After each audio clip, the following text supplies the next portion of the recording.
Welcome to the Wild and Fierce podcast. We are your hosts, Amber and Johanna. We're here to explore womanhood through real, raw, and unfiltered conversations. Please remember this podcast is for education only and not a substitute for medical advice. Always consult your own healthcare professional. Let's dive in. All right, everybody. Welcome to another episode of the Wild and Fierce podcast. Very excited to bring you today our guest, Katie. Katie is a licensed mental health counselor. And today specifically, we're going to be talking about chronic stress and trauma. So we're going to be diving into how trauma impacts our health, our nervous system, and even our dynamics as a family, and even into future generations, and what we can realistically do about it. So I'm going to kick the mic over to Katie. I want Katie to introduce herself, talk about what she does, and then we're going to dive into all the good stuff. So Katie, welcome. Mic is yours. Thank you both. What a special topic we get to discuss today about just families and trauma, the impact, epigenetics, like changing cycles. It's just my jam. I know I got into trauma and chronic stress due to my own upbringing and not feeling like I had a lot of support on my journey. So I always say I want to be that mental health support to individuals or to my younger self who really, really needed it. There's so many areas of trauma and chronic stress that are misunderstood, that aren't discussed, but also kind of breaking the cycles can sometimes lead to more shame that we put on ourselves and stress. So I'm just excited to talk about it all. Awesome. Well, we're glad you're here. So, Katie, the first question that we want to kick it off with, Johanna was saying off camera, when people hear the word trauma, they think like big T trauma. It has to be this super traumatic event. So define trauma to us of how you work through trauma with your clients. And if someone was like, what is trauma? How would you explain it to us? So there's definitely different arenas. I like to explain acute stress first so people can understand like what their mind and body are going through. Acute stress is when we have an event that triggers the stress response. So we may either fall into a flight, freeze. And this is a specific time-focused occurrence. Well, then we are able to return to a sense of safety and balance after. So it doesn't get stuck in our mind and body. We can cope through it. Some examples of acute stress are like if there's a deadline and we need a crunch for it, or I know for me, like going to the dentist is extremely stressful. Getting in an argument with our partner or preparing for this podcast I had a little acute stress where our mind and body are going to be in a bit hypervigilant mode, increase heart rate, like you feel the wiggles, you see the mind kind of ruminate, and then we're able to come back to a sense of safety. Like, okay, I can do this. We can get through it. Trauma is when there is an event or continual occurrences where our mind and body cannot return to a sense of safety and balance. The situation has left a wound both on the mind and body because it was so overwhelming that we couldn't cope. We had to fall into fight, flight, freeze. Usually I see freeze, where our body and mind loved us so much that it's like, hey, this is way too dangerous. I'm just going to close up to protect ourselves because I can't fight this. And this is where we see like experiencing or witnessing violence, childhood abuse or neglect, humiliation, loss of a caregiver, of course, war. I know that's what people typically think about when they hear trauma is like a soldier, medical trauma, sexual assault. And what I also want to say is this is so individual. What I could perceive as trauma, or what my mind and body take on as a wound may not be what you guys would consider traumatic for your mind and body. But also it could be continual bits of humiliation or being questioned, like the long-term pattern, specifically in a family dynamic. If the parents or guardians are like not emotionally healthy and continually dismissed or continually given the narrative that love is conditional, that is also traumatic because it leaves an emotional and physiological wound on the mind and body where we couldn't cope. So we internalize this message and our mind and body continually bring that message to us in the present because it hasn't been processed.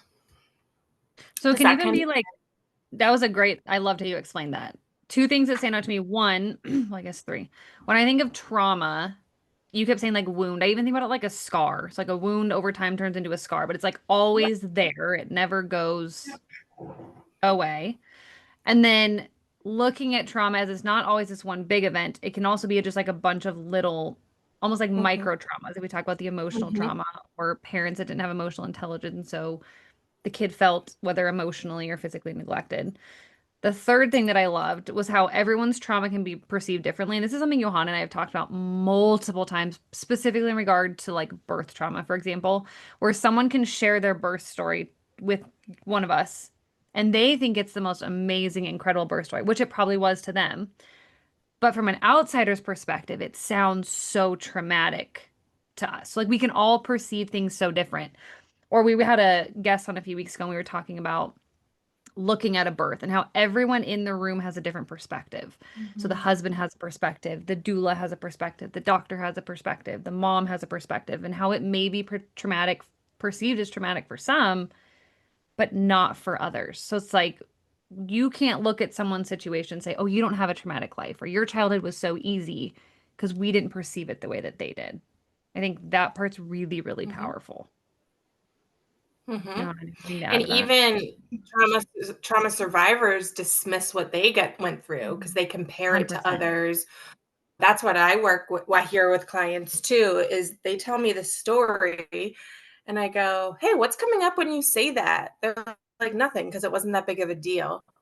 Hmm. And then we do kind of a technique because I want to hear the emotions behind it. Usually, when it's just like flat dismissive, that means they've had to freeze to respond to that Mhm. trauma.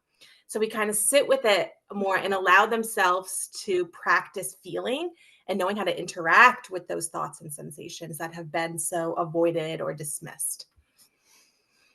Yep. Katie, Go ahead, could you Johanna. give some examples of freeze? Because I feel like people know fight or flight. Like you either like are Mhm. tackling the trauma head on or you run away from it and you're feeling very feared and like skittish.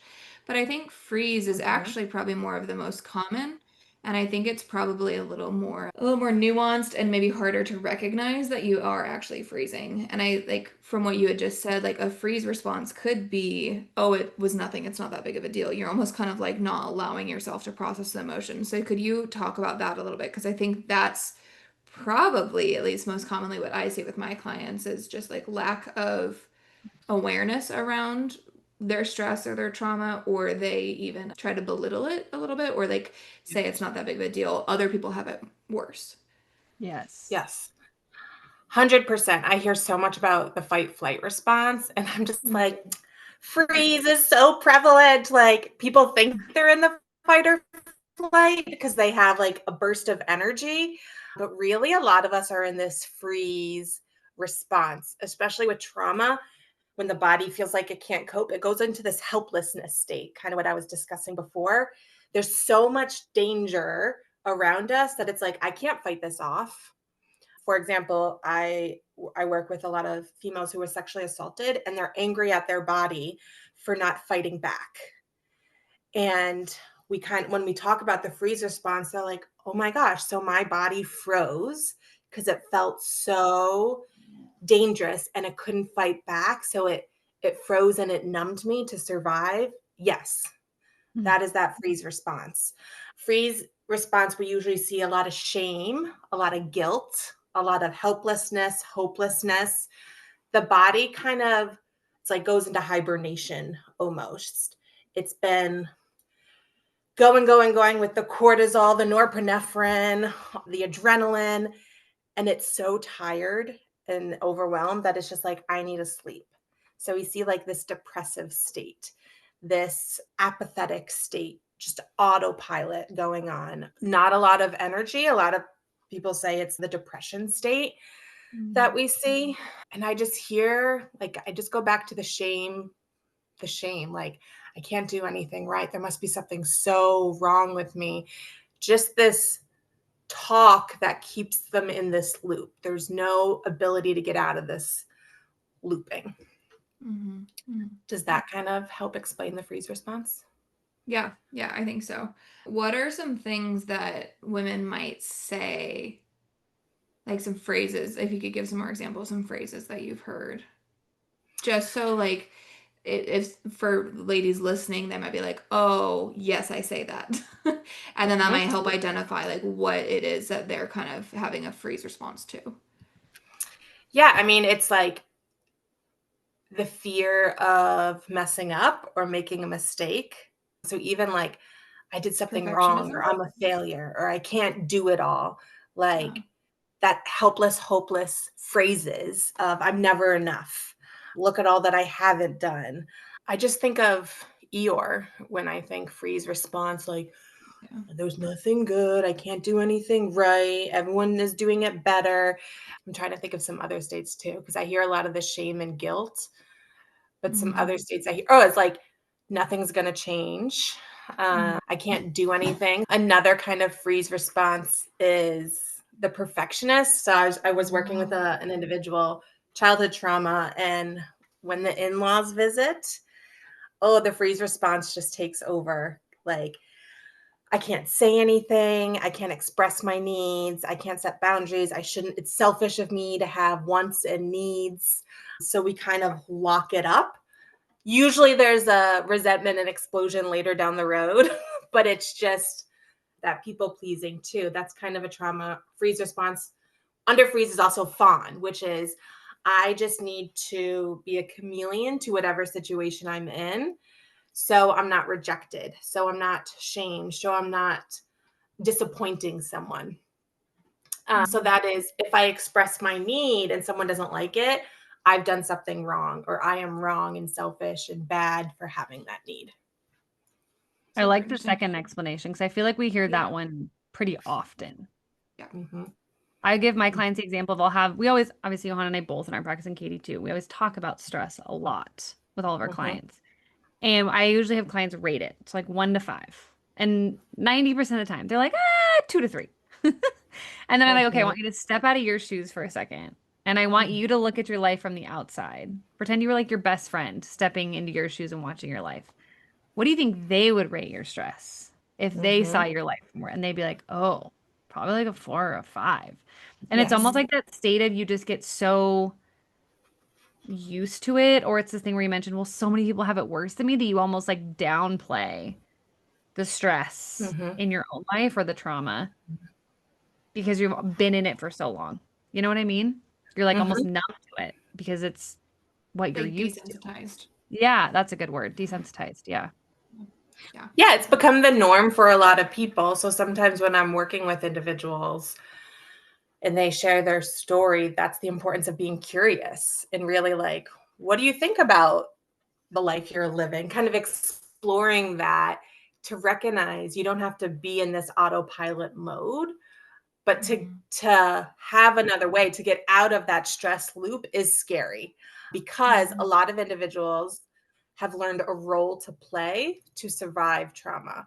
And then for healing, it's kind of like, well, shifting it up, shifting the behavior, shifting the thinking, shifting the physiological state, which is fucking terrifying.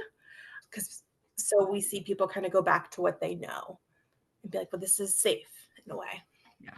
Well, and isn't there even like a brain response? Like the brain really likes certainty because certainty equals safety. And so Mm-hmm. uncertainty can be very scary. And so the brain doesn't want to take that leap because the brain doesn't know what's on the other side of that.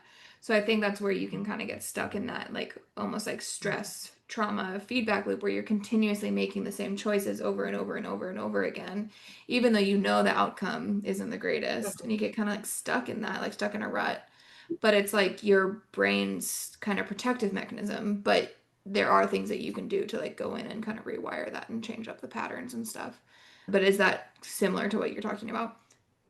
Yeah, absolutely. And I'm just imagining individuals who experience trauma listening to this too. Like when I hear like that I can't change something, my trauma lens will tell me it's because you're doing it wrong or you're not good enough. Mm-hmm. So individuals who experience trauma or chronic stress, if a behavior change doesn't happen immediately, or they hear like you need to heal doing this, there's usually shame accompanied with it of Healing becomes a task or a to-do list rather than a connection with the self. And so Mm-hmm. if there is a flare up, emotional flare up, physical flare up, or the self-talk comes in, then there's a lot of guilt and shaming of Yeah. those symptoms. So that also creates a loop too. But yeah, I'm just aware that changing for a trauma individual could also mean I am failing if I don't, if I'm not living this certain way or meeting the expectations of what providers may be thinking or feeling, which they project onto Mm-hmm. us. So that's scary too, the thought of failing with change. Yeah. Yeah, that's super interesting. What How do would you you think? say? Go Oh, go ahead. ahead. Nope, go for it. I'll hold my What would question. you say? I definitely feel like I have a lot of women in our community that are aware that they're people pleasers. They say they're people pleasers. They know that they have this. They've identified this, but then they continue to people please. And Mm-hmm. like they're not necessarily initiating the change. And do you think that would be connected to kind of like what you're talking about is like because the change is uncertain, because you might not be able to people please with the change? Like, can you talk about that a little bit? Yeah, I'm also like people pleasing has become a fad word. So I'm Yeah. also curious when True. people say it, like what does that mean for them? What does Mm-hmm. people pleasing mean for them? What do they see or feel that they do with people pleasing? A lot of it, I hear it come down to it's scary to express my needs or want, or I am selfish to express my needs and want. Another one I hear is they have empathy without accountability. So people pleasing, they can understand why someone maybe engaged in a behavior that impacted them in the not so nicest way.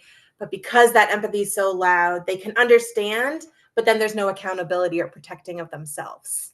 Mm-hmm. So I think people pleasing in a general term is almost abandoning yourself, forgetting your wants and needs mentally, physically, because it's been perceived as safer to constantly think of others. I Yeah. mean, imagine like a lot of, I mean, it's fairly recent for epigenetics and our DNA to look at specifically how females, how the roles we've taken on in the last 100 years, it's been a massive change. But in our DNA, it's such a natural caretaker, which we love as parts of us. And then that caretaker role can be conditioned and further strengthened where we start abandoning ourselves.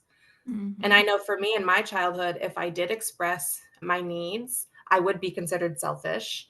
Shit would hit the fan. Ambulances would be called, police would be called. So I learned like it is so terrifying to have needs and wants. Mm-hmm. Mm-hmm. I feel like you just explained me in the way you explained people pleasing. I'm recovering. I say I'm a recovering people pleaser because I have come a long way from where I was. And that's how I would have defined people pleasing is like suppressing my own feelings, always taking care of everyone else first at the expense of myself, having this like underlying resentment, especially if it Mhm, wasn't recognized that I did something. mhm, And then it would just like build and build and build. And I don't think I fully realized how much I did it until I had Mm-hmm. kids. mhm. And then we started really working on like feelings with our kiddos. And then I went through like two birth traumas and I like really suppressed the first one. And then, funny story, I think, Johanna, I think I've told you this, but I did a practice sales call with Katie. Yeah. Yeah. It was just supposed to be a practice sales call that turned into this like therapy call. And all of a sudden I was like, oh, wow. I got Mhm, a lot to unpack mhm, under all that. But it was the whole thing of, yes, you had a traumatic birth, but your baby's fine and you're mhm. fine. So like, you should be grateful. And I was like, oh yeah, I You should be should. You grateful. should be Yes. grateful because baby and you are okay. And so like because of that, I just suppressed it all. And so that's why I think because I had like an emergency C-section, trauma to me is very much like I visualize it as a scar because like that scar is that like constant Mm-hmm. reminder of like what happened. But yeah, it's just people pleasing is so much deeper than I think what if you've never been a people pleaser, and I guess that's your own definition of it, I don't think you fully understand the depth of it. Like I think a lot of people are like, "Oh, you're just like a yes woman." I'm like, "No, it's so much deeper than that." I may say yes externally, But saying yes externally means saying no to so many things for myself. Mm-hmm. And then Mm-hmm. for me, it leads to, I think, to a freeze response. And I see this in a lot of my clients too. Yeah. And in the So moment, that saying yes feels so good. It's like Mhm. a dopamine high. It's like, yeah, I can totally. do it. That's fine. Yep. And Hmm. then it starts to settle in, and you feel that physiological response of like, shit, Yes. don't really want to Hmm. do that. But if I don't do it now, then I'll be perceived as, I don't know, what's the word I always think? Flaky, or that I Yeah. can't do it all. And then we'll do it. And I know, especially with the husband wife dynamic, we'll do it, but not express our feelings about doing it, or that we didn't really want to do it, but we continue to do it. And then resentment grows. Mhm. And then I know I'll usually have a lot of feelings towards my husband one day. And he's like, where did this come from? It's been building. I think it's like also like specifically in a heterosexual relationship, it's the dynamic of woman practicing expressing, because I just did a piece on mental load too, because this is a big Hmm. one that I work with a lot with moms. It is the balance of woman, because I don't know, I just also feel like it's so innate in women to be able to multitask and just see things that males don't see. I'm literally like, how did you not see that that needs to be done? He's like, oh no, I was focusing on the lawn. And I'm like, oh my gosh, but our kids are crying. He's like, I trust that you got it. I was like, love you, but like, what is happening? So in the dynamic, it's like, I know I have to express like my expectations and what I'm thinking and needing and saying no. And also he maybe needs to step up and not think of such the big picture and like understand how a brain works with navigating it all. Yeah, I think one of the most freeing things for me has learning how to say no. It's really has been a Mhm. growth thing, specifically when I became an entrepreneur and like went full time in my business. When I Mhm. first started, and there's a level of this that I think was needed. There was a lot of yeses. Yes, I can do this. Yes, I can do that. And then I got to a point where I was like, holy crap. I can't do all of this. So that came down to like leaving dental hygiene. That came down to turning down Instagram lives and podcasts. And can you do this event? No, I can't. Hey, can you make it to all of these sporting events? No, I can't. Like I had to start saying no. And the first time I said no, it felt so good. And then it got a little bit easier to say no. And it got a little bit easier. And I realized that the world wasn't going to implode on itself if I said no to something. Yeah. Like the world would continue. Someone might have a little bit of hurt feelings over it. That's okay. I was protecting my own peace and my own Mhm. family's peace because then I wasn't resentful over something. Yeah, it's a Well, wild and you're not like process. overbooking yourself. Yeah, and burnout and Mhm. all that stuff. And Yeah. learning how to say no, also from a physiological standpoint, is a process. Mhm. Yes. Like understanding one's own capacity is a skill that my clients and I work on together. Like Yeah. listening to the body's signals and signs that Yeah. it's reached capacity, or like I do the red light, yellow light, green light, where this is your body saying, yes, I can do this. This is where the body's saying in that yellow, like I'm getting at capacity. So we may need to start saying no. And then red light is no, done, like immediate TLC. Because trauma, we've disconnected from our body because it's so scary, that internal world, that then saying like, well, what is my body saying? We have to process the trauma before almost we can touch in with our body and start a relationship and listening to it and understanding our capacity. You're pregnant and everyone keeps asking, "Are you ready?" But honestly, you don't even know what ready means. Your doctor keeps mentioning your pelvic floor, but doesn't explain what it actually does. Your birth class covers breathing techniques, but you're still confused when to push and when to wait. Your friends share horror stories that leave you more terrified than prepared. Meanwhile, here you are Googling how to write a birth plan at 2 a.m., wondering if you should ask for an epidural or try to go at it natural, and completely overwhelmed by conflicting advice about postpartum recovery. You want to feel confident walking into the delivery room or maybe a home birth or a birth center. You want to understand what your body needs to be strong for labor. You want a birth plan that's actually useful, not just wishful thinking. And you definitely don't want to be blindsided by what comes after baby arrives. That's exactly why I created my birth prep and postpartum recovery course. This isn't just another generic birth class that treats all women the same. This is a step-by-step guide specifically designed for your female body and your unique birth experience. I'll walk you through exactly how to prepare your pelvic floor and core for birth, not with generic Kegels, but with targeted exercises that actually work. You'll learn how to create a birth plan that's flexible, but also powerful, and how to advocate for yourself when it matters most. Most importantly, you'll discover what postpartum recovery really looks like and how to set yourself up for the strongest comeback possible. Instead of feeling anxious and unprepared, you'll feel confident and empowered. Instead of hoping for the best, you'll know exactly what to expect and how to handle whatever comes your way. For just $79, you get lifetime access to everything you need to prepare for birth and beyond. That's less than what most people spend on baby gear that you'll use for only 6 months. Your birth experience matters, your recovery matters, and most importantly, you matter. Check the show notes for the link to purchase and transform your pregnancy from overwhelming to empowering today. I feel like I experience people pleasing in a different way than like the yes woman, but mine often has to do with like high achieving, but not necessarily for myself, for praise of others, which then is like kind of people pleasing in that perspective. But when you were talking about the freeze and becoming very tired and Eeyore and depressed, that's been my most chronic symptom is chronic fatigue. And I've had that where I'm aware of it, at least for like 12 years now. Prior to that, I could have had been dealing with it and I just wasn't aware of it. But by always like doing more, taking on more, pushing, not necessarily like being aware that that's people pleasing, I would then always have the response of, I'm so tired, I'm so tired, I'm so tired, I'm so tired. And it wasn't until like last year, a couple of years ago, that I was like, hey, whenever I'm hitting more of that yellow or red light, my body is starting to say, you're tired all the time. And then I'd get frustrated at my body of like, Yes. why are you so tired all the time? Like, why can't you just keep up with people? Why can't you just do it all? Blah, blah, blah. And honestly, actually, pregnancy has been a really big wake up call for me.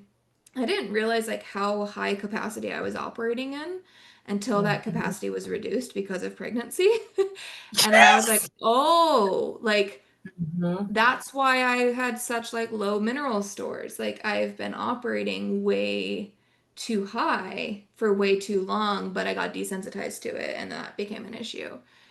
And so it's kind of interesting of like how that was almost like a freeze response for me, but I didn't know that that was freeze. Because I will have a Mhm. freeze response like in a conflict, I can't think sometimes, Mhm. or if I'm in a group situation, I won't know what I want to do and I can't think of what I want to do because that's like my freeze response. And that's like Mhm. also a type of people pleasing. Mhm. And it took me a while because that I don't feel like fits in like the standard what you think of as people pleasing. It's like, oh, I just don't care what we do. Well, let's do whatever you guys want to do. Like Mhm. I feel like that doesn't like fit in like the standard, but it's just kind of interesting like that is a freeze response, and those are like little mini micro traumas that like built Yes. up, and then it kind of becomes like a positive reinforcement, like self-fulfilling prophecy type situation. Yes. And that's why curiosity is so important. Like when we first Mhm. started discussion of people pleasing, I'd say I would be curious and ask them more questions about what they think is people pleasing. And kind of with what you were saying, I mean, it just sounds like your body and mind have a loop of a dopamine release when someone praises Yes. you. And Yep. that's not a bad thing. I think when we think of trauma responses or stress responses, like, oh shit, that's bad that I do that. Like, I need to Mhm. change that. When really I'm sure that has been years and years and years of development on how Yeah. your mind and body have learned to feel good in different systems that maybe didn't support that internal Mhm. worth and growth. And so that's how Mhm. you learned how to receive that. Yep. And eventually, like you've doing it, got the behavior Mhm. going, it's been going, and eventually we start to break down. The mind and body Yeah. are like, I can't continue this cycle. Mhm. Yeah. And that's when people are start to be curious of like, what's going on? Well, it's Mhm. usually a survival technique that we learned that helped us, but no longer serves us. Yeah, yeah, for sure. Well, it's so interesting because it is totally that high. That high drives me and it pushes me, pushes me, pushes Totally. me. And then Amber's seen it, I would crash. And Yep. it's like push, push, push, high, high, high, crash. Yep. And that's like my biggest cycle that I've been going through since becoming an entrepreneur. Because with entrepreneurship, there's no one to praise you. Yes. It's really It is interesting. And I think so it's hard. very healthy for me because Yes. I've had to learn to praise myself and to only do what I want. But I think this is actually where social media is very interesting for people like myself because you get a big high when someone comments on your Mhm. post or your post does well, Mhm. or you get a lot of followers when that actually means nothing. Like it Mhm. truly means nothing in like the world of business. But Mhm. it's such a high, and then I get such a big burnout afterwards. Yes. And I think this is Mhm. where I kind of want to go back to the beginning talking about traumas because those are like micro little traumas. Mhm. And it's not like, a sexual assault caused me to be this way. It could have been like I got an reward in kindergarten and maybe Mhm. I got the praise that I wanted, or maybe I didn't get the praise that I wanted, and that was the trauma that's kind of like been Mhm. ingrained in me ever Mhm. since. And so I think that's something that's so interesting, and I think that's what a lot of women and people just don't realize is Yeah. like it's stuff like that. It can happen when you're 6 months old, 3 months 100%. old. It's not like these big, it can be these big events, but it can also be these, it felt really big at the time events. Yes. And I hear a lot of people come to me, they're like, "Yeah, I had a fine childhood." And they may have, like, yeah, the parents gave them a lot of physical support. They all ate dinner together, they went to school, the house was safe. But then when we talk more about the emotional aspect of the household, narratives start to come out that people have internalized where there was no discussion of those narratives and repair. So Mhm. kiddos internalized a lot of these unspoken messages, specifically around emotional health, Can one which of has the been examples, Katie, of freezing be so like if I ask, I mean, it's even parts of my own childhood or like friends that have had, I would say, pretty normal childhoods, and you ask them like, "Hey, can you tell me about your childhood?" And they just can't even recall any stories or like even parts of my birth traumas. I'm sorry, I keep always going to birth trauma, guys. That's just the most relevant for me. We talked about birth a Um, yeah. lot. But like there'll be things that I feel like I should remember, or like my husband Mhm. will say, and I'm like, I don't remember that at all. Is that the body protecting you to where like you literally can't recall part of a situation and like it's almost like back in your subconscious? Is that where it would be? So like you have to tap into it? How does that work? Yeah. So essentially with trauma, when I say like its inability to process or come back to a safety presence, what's going on internally, specifically in the brain, is our amygdala, which is our fire alarm system, becomes so hyper vigilant to those senses that we were in.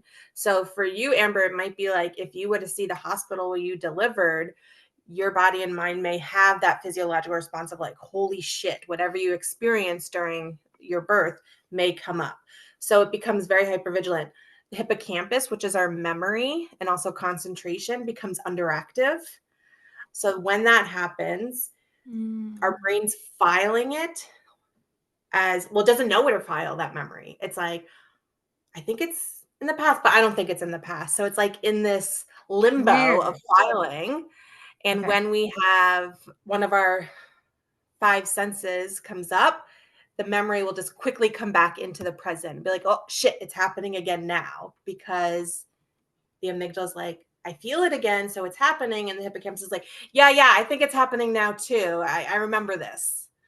And then God. so trauma work is being able to essentially sit with the thoughts, the feelings, the sensations, and allow it to almost file that it happened in the past. We don't have such a big emotional response that could be harmful to ourselves or take away such joy or agency.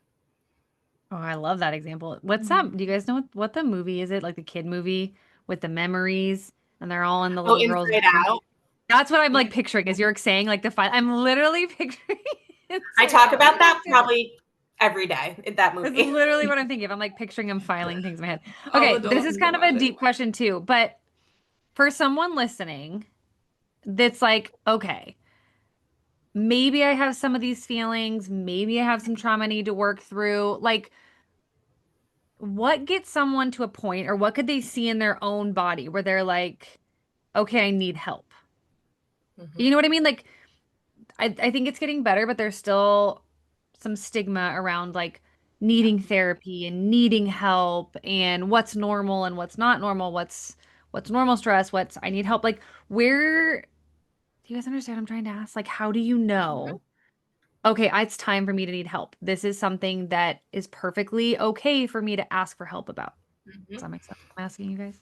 I've been Mhm. pondering this so much this past week because I've actually done a few coaching calls and individuals are like, "No, I actually think I'm fine." And I'm like, "Okay, if that like I'm not going to force anyone to start exploring their internal world and how it's impacting them."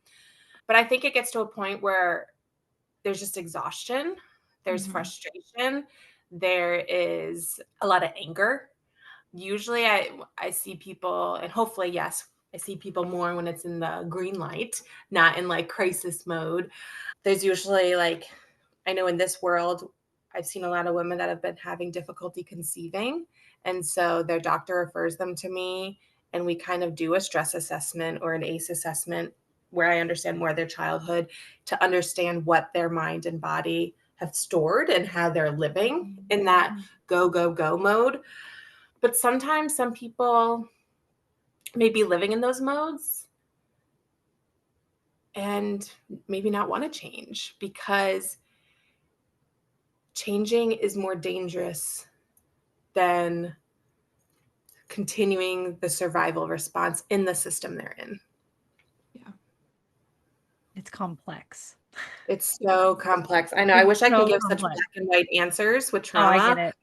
And that's why also going back to social media, that's why social media sometimes is so hard for me because so much statements are quickly thrown out that I know from my trauma lens, I'm like, oh, well, then it should be that easy to heal. Or Yeah. like, oh, yep, well, I just should think that or do that. And that should make everything like the black and white of social media can also cause sometimes difficulty Yeah. with trauma survivors in their healing journey. Absolutely. Okay, Um, I want to, before we get away from the idea of physical symptoms, because I love that you touched on like seeing infertility and stuff like that.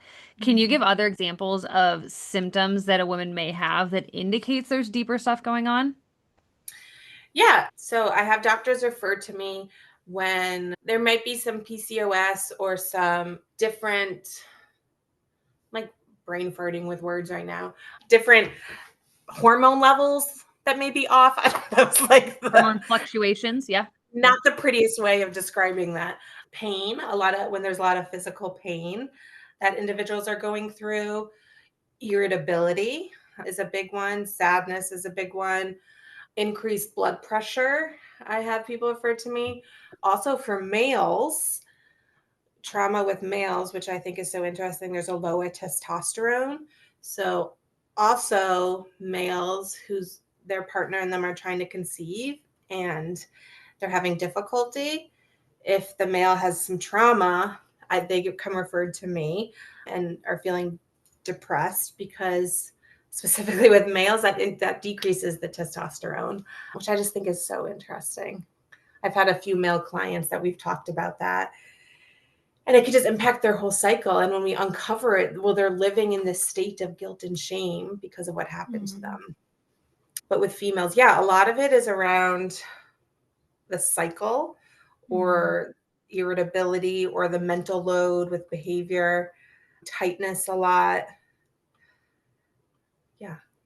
I think I just want to emphasize the power of our brain Yeah.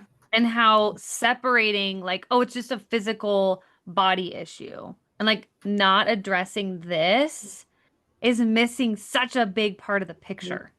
Yeah. Mm-hmm. Like mind body connection is so incredible.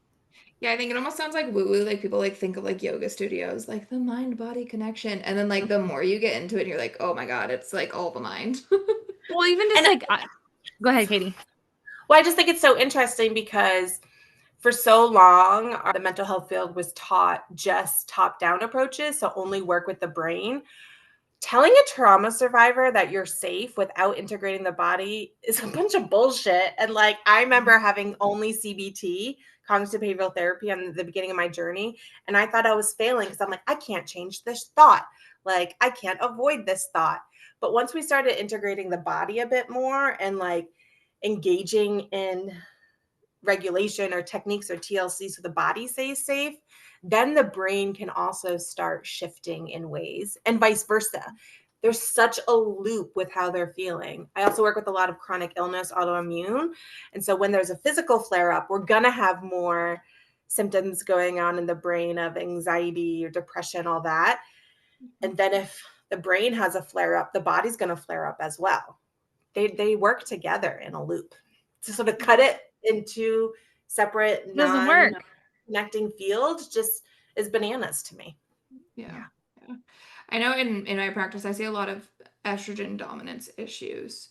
Yes. And it's because estrogen's an excitatory hormone. It's more of like a stress hormone. We view it as a female hormone, but it's really not. And so a lot of women are low progesterone, high estrogen, or high estrogen, normal progesterone.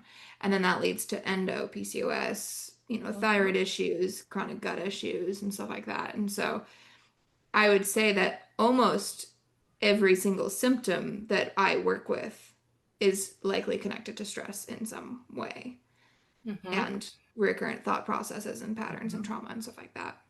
And so I work more with like the physical body of balancing things, nourishing things, providing safety with like blood sugar balance and regulation and helping your digestion.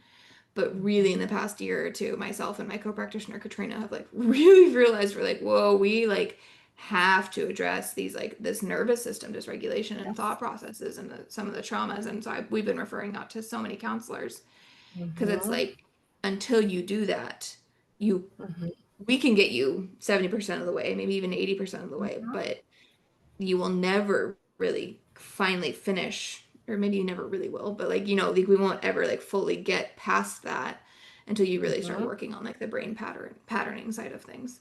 100%. 100%. It's so interesting. I always, like, whenever I get tested, my estrogen's always higher, my progesterone's always lower. I understand with how my system and my childhood trauma. And then hearing a lot of individuals that I work with, like, they say, I'm working with this practitioner and they're doing beautiful gut work, hormone work. And then I still hear them being a complete a-hole to themselves or like shaming themselves or in a system that is keeping them in this autopilot, having their survival responses be strong. And I'm like, the gut and the hormones can only go so far if the brain is telling the body that. Because if the brain is telling the body, like, you're not good enough, you're doing something wrong, the body's going to go into ER and be like, oh my God, I guess I'm like horrible, or there's something inherently wrong with me. It's not going to be like, woohoo, like I feel great with those narratives going on. Yeah. Yeah. Well, I think what's hard about chronic illness or like dealing with symptoms for a very, very, very long time is you also then have that feedback loop of my body is failing, my body is doing stuff wrong. And then you like have the mental side feeling into that. And then it's just kind of keeping you stuck. Yeah. And we've definitely had some cases where we're like, we can't do any more on like from like the nutritional therapy side of things until you work on that thought process, because otherwise you will keep yourself stuck. It's almost like a self-sabotage. Probably because that's certain and it's safe. Yeah. And also that's where grief comes in too, and acceptance. I think sitting with someone as they're saying, like, this is where my body is with chronic illness, and this is what it does, is very, very heartbreaking. And sometimes, and you literally go through the stages of grief for that acceptance. And same with trauma too. I mean, are you ever fully who you were before the event or the events? No. So there's always this grief and holding space for the emotions to the process of acceptance.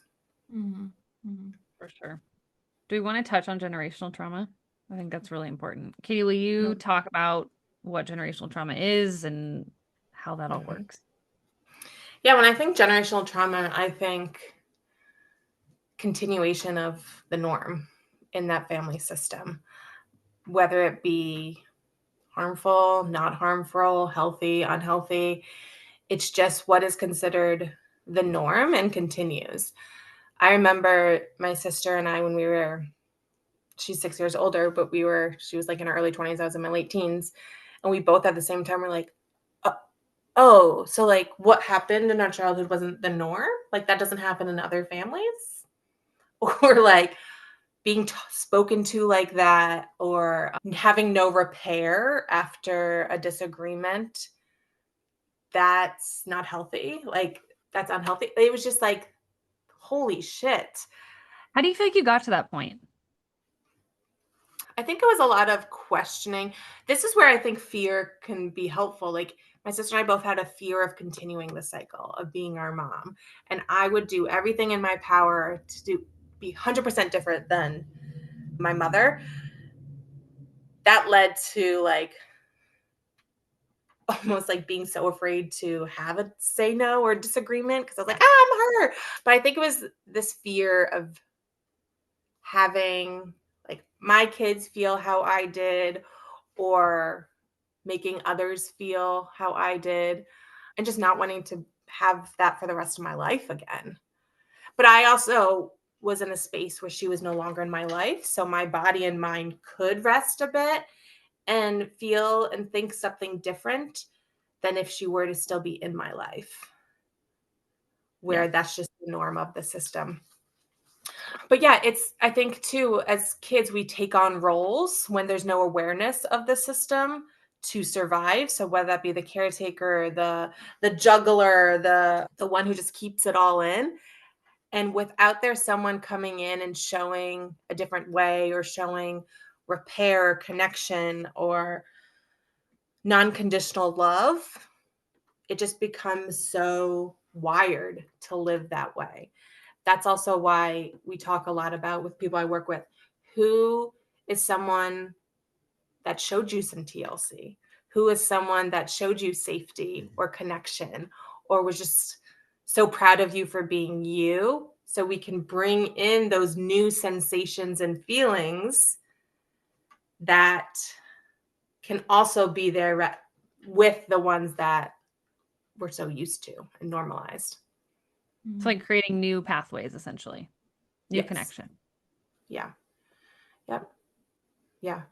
But I think too, it's also how society impacts. Like, I think for a mother in the 1950s is so different than motherhood now and those expectations, or even like our grandparents' generation who fought in World War II, like how things were handled then are so different now. But those behaviors, those unspoken rules and laws are continually passed down because they were adaptable. They're what they were during that time. And I think the freeing thought is it doesn't have to be the same. There can Yeah. be different ways of connecting and living. Okay, I want to touch on along the same lines. You mentioned dysregulated nervous system, and I feel like that's like a big buzzword we're hearing a ton is like dysregulated nervous system. Can you explain what that is and how you help like some tips on how to regulate your nervous system? Yeah, this is actually a topic I've been talking a lot about on my social media. And the reason I talk about it a lot is because there's so much shame with the word regulation of like, I'm not regulating right, so I'm failing at Yes. healing. And it's Mm-hmm. like, do this to-do list of regulation. And if Yeah. someone does that and then they Yes. don't feel regulated, they're like, I just suck at healing. Like, so I My had body to can't like, do it. right? Like, I'm just failing. And then they feel more and more hopeless. But yes, it has become a big buzzword, especially the more people talk about the nervous system and everything. The nervous system loves us so much that it's going to try to protect us. It's not doing anything wrong or bad in whatever state it goes to. Sometimes it'll go to a state that can bring up hard thoughts and emotions and sensations. And the goal is not to cram it into back to calmness. The focus is offering TLC in that state, offering understanding, offering curiosity, offering love, which a lot of trauma survivors don't know. So that's part of under the practice we do is what is love? What is TLC? Because they were never modeled that.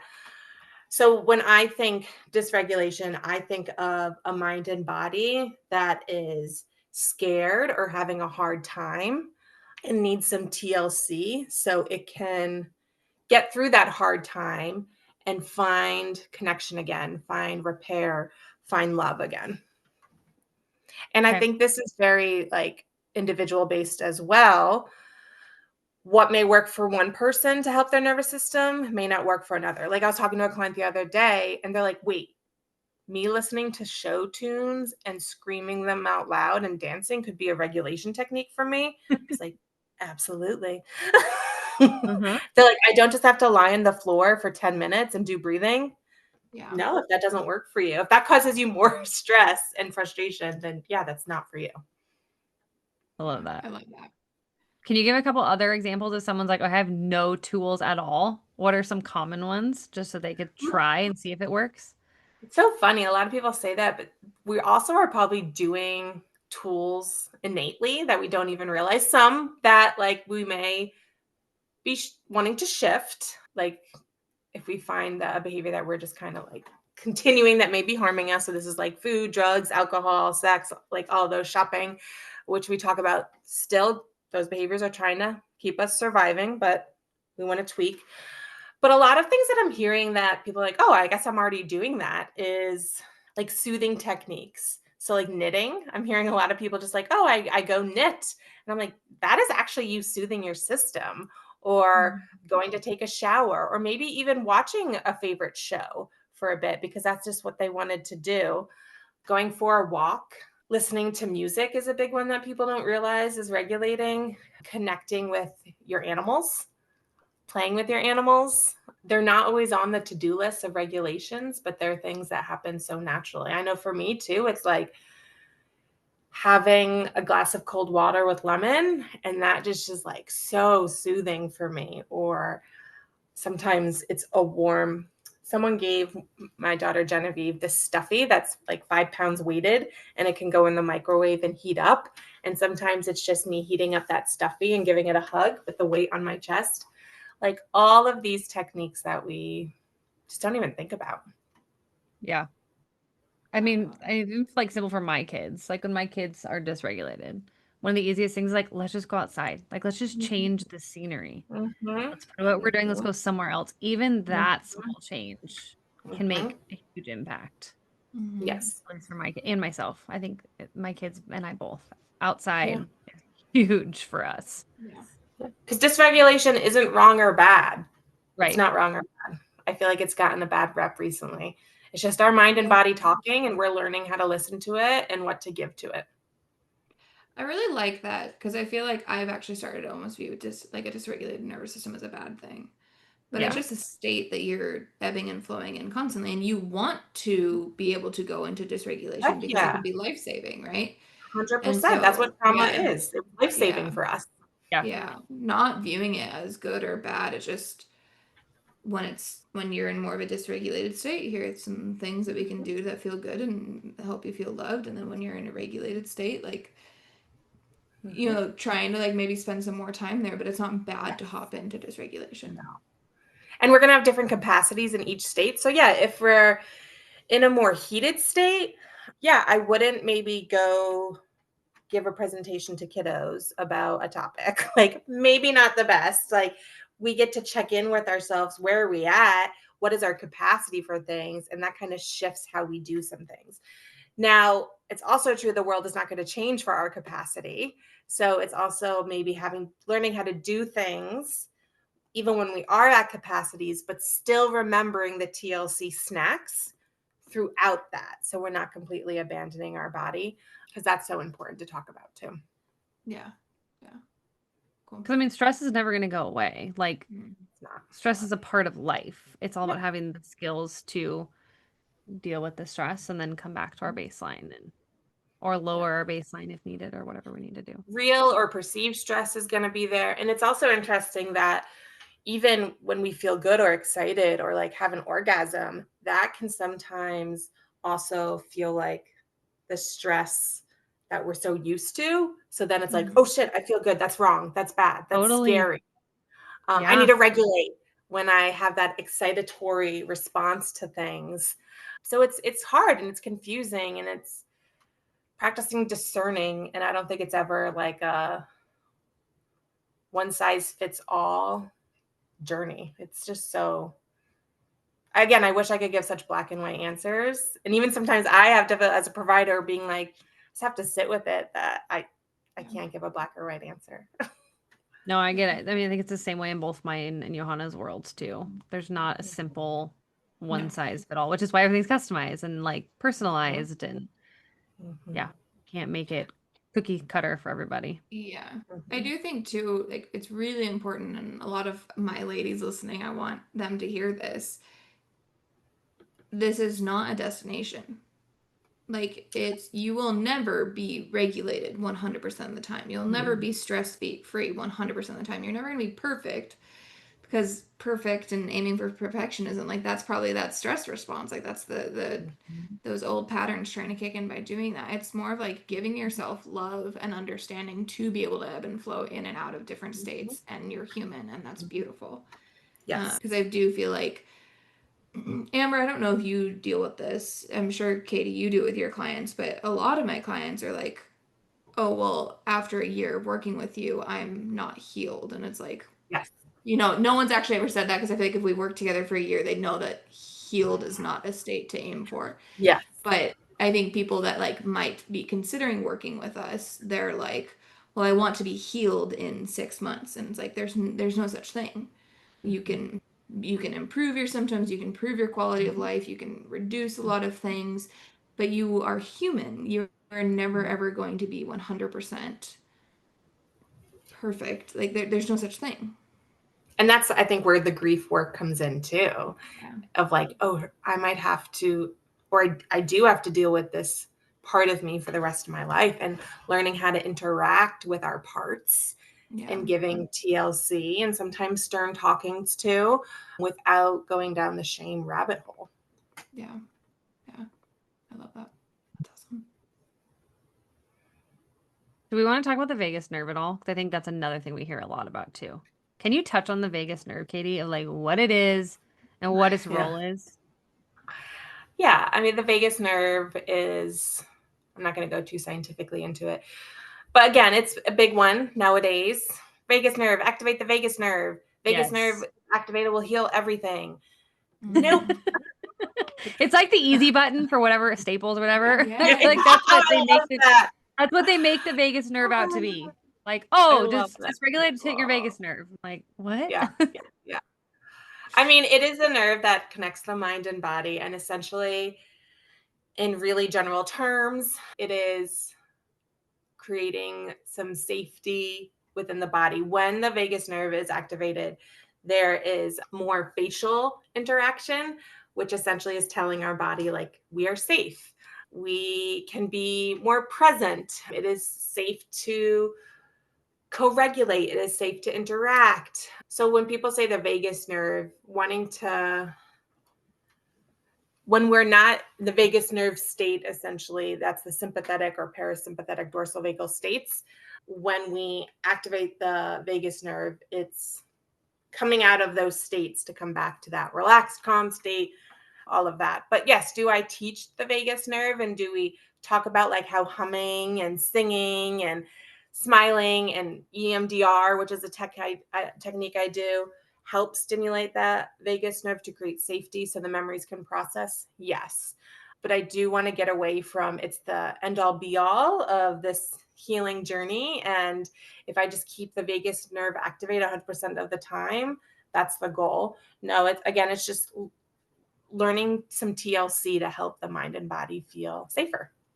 What's a It's tool? like that's like yeah, like a tool, or like the TLC snack that you're talking about. But I Yes. feel like people view it as like a supplement that they can take. Yes.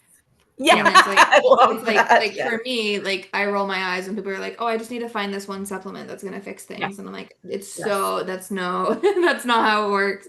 I feel like that's how the vagus nerve has really Mm-hmm. like been used and been communicated, and I feel like before I got into the work that I do now, I had so many providers tell me, "Yo, you need a gargle, you need a tap, you need a hum, you need a, massage right here, and do all these things." But in my state of chronically doing things and always having a to-do list figure, I'm like, I don't want another to-do Yeah. list. Like You're I like don't want to stressing like yourself spend out 20 doing minutes a it. day. Yeah, Yes. like having to remember to like massage my vagus nerve or hum or gargle.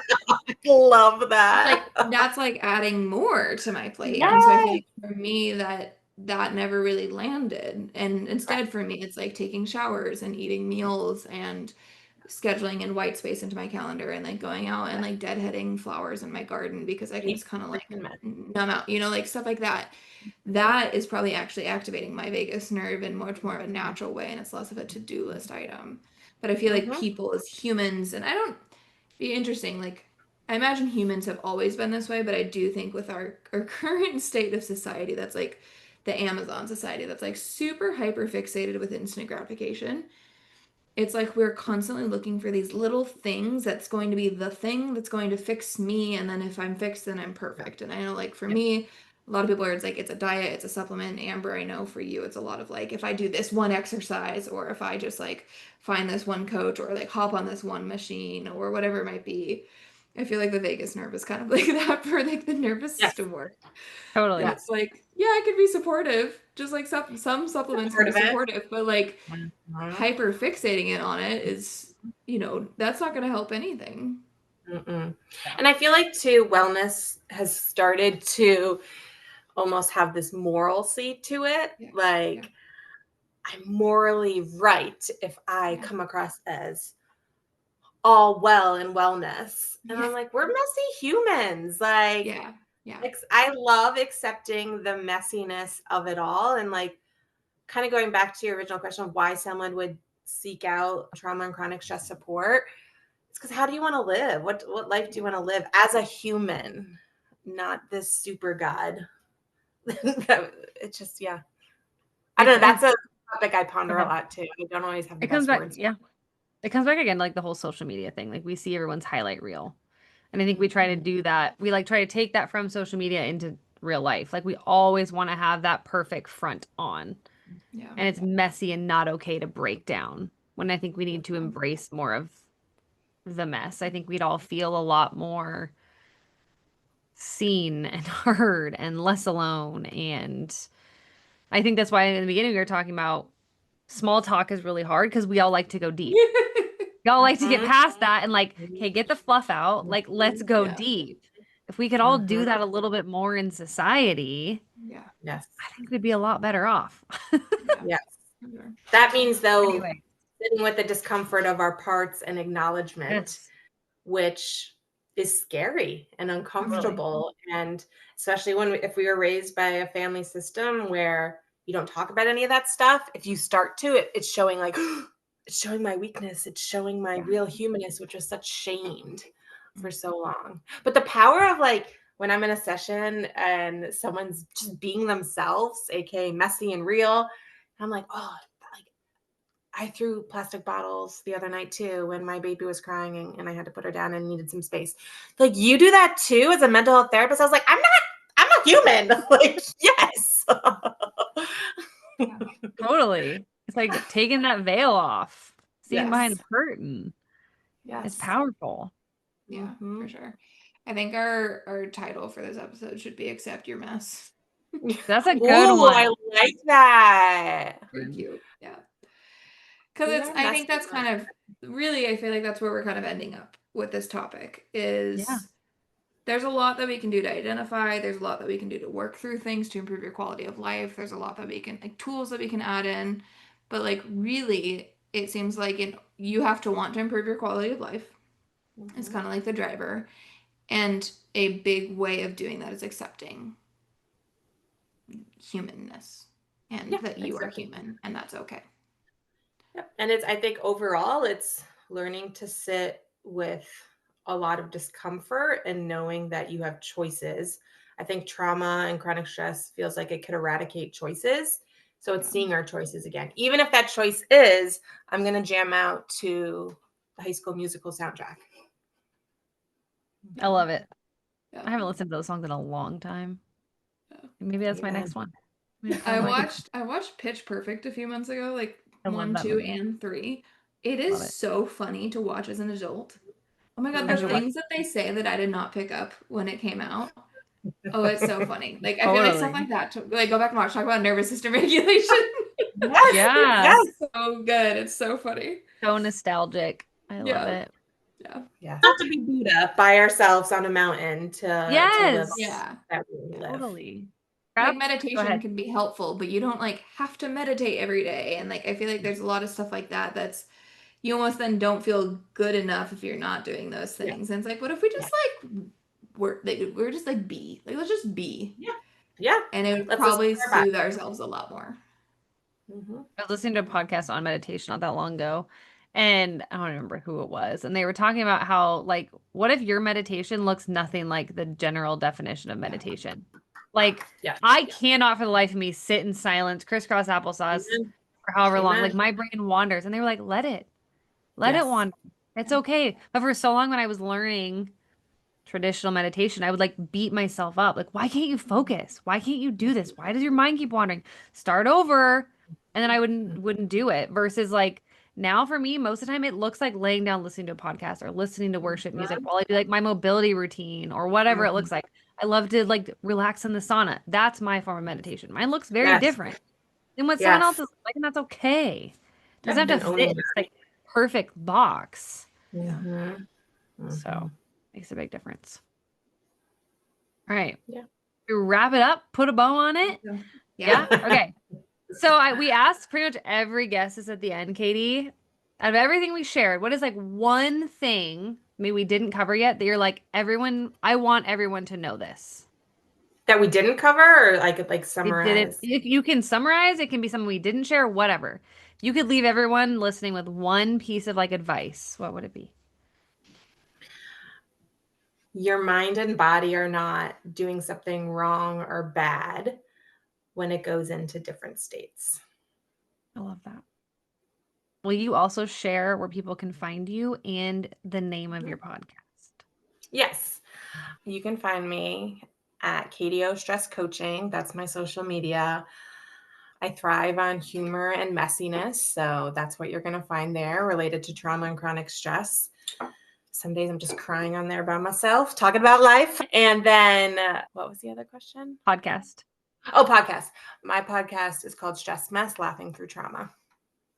Most fitting title ever. I love it. I love it so much. Okay. Well, thank you, everyone. Thank you, Katie, for coming. It was an absolute pleasure. Definitely look forward to everyone listening. Please go follow Katie if you don't already. Go check out her podcast. And if this episode in particular resonated with you, please share it with a friend. Leave us a review, tag us, send us your questions. We appreciate each and every one of you. Johanna, anything to add? No, that's it. Thanks so much, Katie. Thank you both. That's a wrap on today's episode. Thank you for hanging out with us on the Wild and Fierce podcast. If you loved this conversation, we'd be so grateful if you left a review and shared it with a friend who needs to hear this. And if you really loved it, take a screenshot, share it on your stories, and tag us. We'd love to see it. Until next time, stay wild, stay fierce, and keep owning your journey.